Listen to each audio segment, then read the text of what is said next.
So I was 30 when I joined the Army. Military background, my dad was in the Air Force, and so it was that really the controlled environment that drove me to it.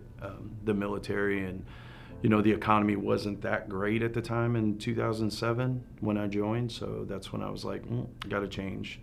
And that's a huge change to make at the age of 30. So originally when I joined the military, I was a 63 Bravo, turned into 91 Bravo. So that's a mechanic, a diesel mechanic, wheeled mechanic, but we could work on anything, generators, track, whatever.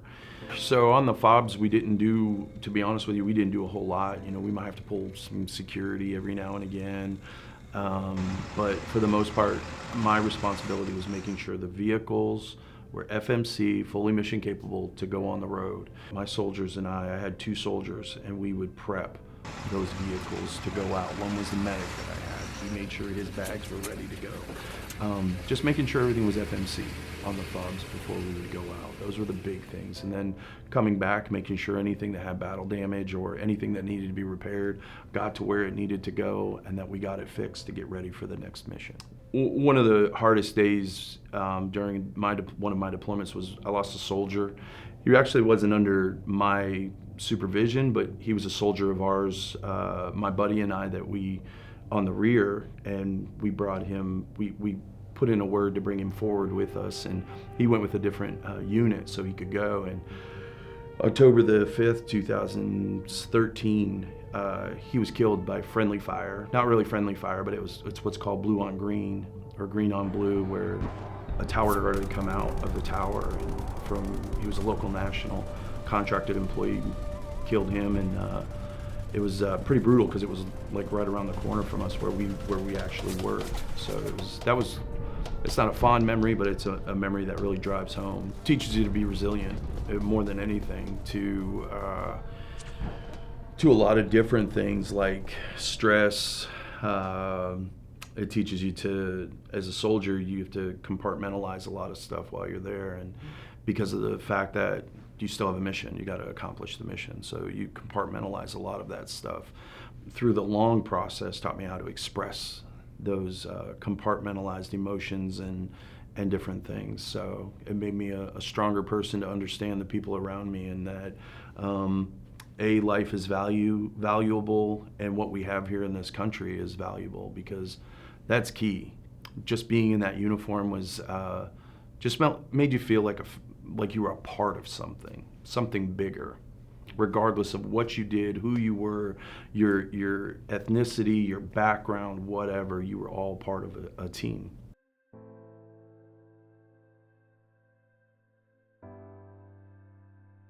So coming home and reintegrating to that is the hardest part, because you're go, and then you come home and you just need to relax a little bit. You need to reintegrate yourselves. That's the toughest part, is getting back into that, and family life. But the other part of reintegration, and I hear a lot of people say this, and I feel the same way, is that you're going from a deployed environment where the rules are different, and then you're coming home to garrison life. And garrison life is nothing like deployed life, and it can catch up with you. I actually went to counseling. I had to go to counseling. That was big for me. It was getting into the counseling and being able to address those issues. Now, I didn't do it for a while. Going to counseling for me, praying, those were big things for me. I took the uniform off 9 April 2020, and I walked in 13 April wearing what I'm wearing now, sitting in the same exact cube, doing the same exact stuff that I did before, but now as a civilian. And it was seamless for me, to that transition. And it was a tough transition, but I always say 2 of my best career decisions was A, joining the military, and then B, getting out of the military and doing what I do now. Have a plan. Plans can be broken, but put a plan in place. Have some goals. What do you actually want to do? You've got to find that common ground. You've got to find what drives you. It's not about the money. It's about a good work-life balance, and it's about your mental health and your well-being first and foremost. And those are things that I really push into my staff to drive them. But that would be something I would tell a vet that's transitioning.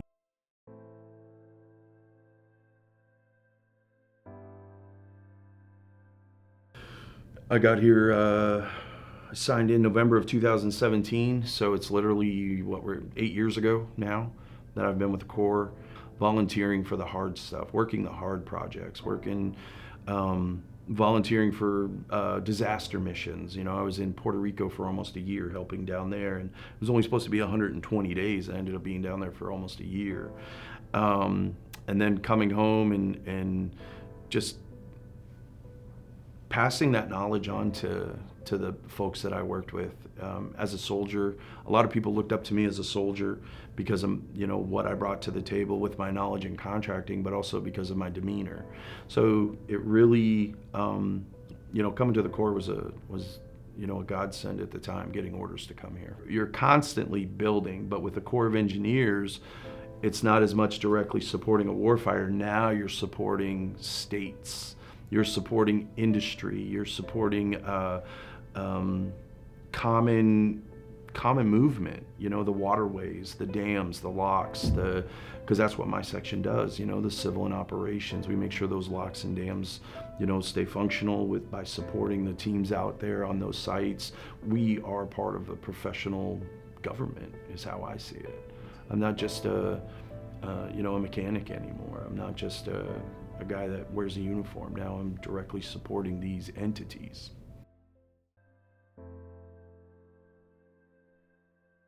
The Corps of Engineers supports the infrastructure of the country.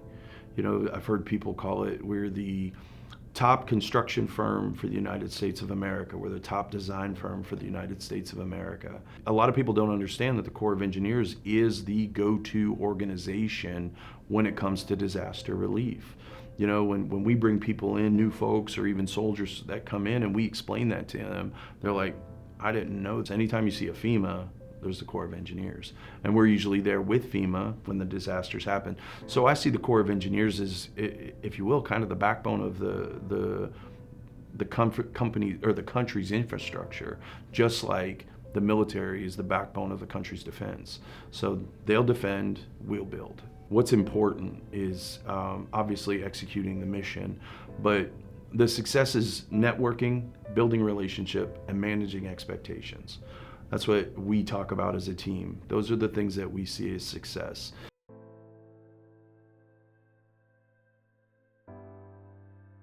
A lot of folks don't realize, Veterans Day is for those that are serving or have served, and or are serving, and they don't realize that the difference between Veterans and Memorial Day.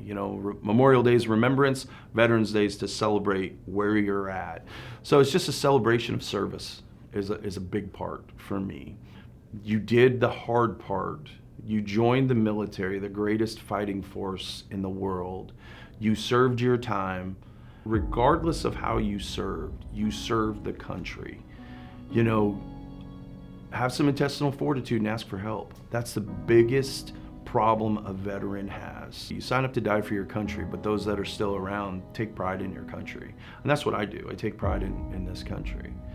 And as far as the Corps of Engineers and what I do for the Corps of Engineers and what the Corps has done for me is how I look at it. It's not just as much of what I do for the Corps, it's what the Corps does for me. It gives me a purpose to get up in the morning sometimes because I get to come to work and I get to work with phenomenal people, phenomenal leadership. I get to take part in something way bigger than me. The Louisville district is the top district, I would say, in the country. Out of the enterprise with what we do here and the programs that we support. And so just knowing that I'm a part of that's a big piece.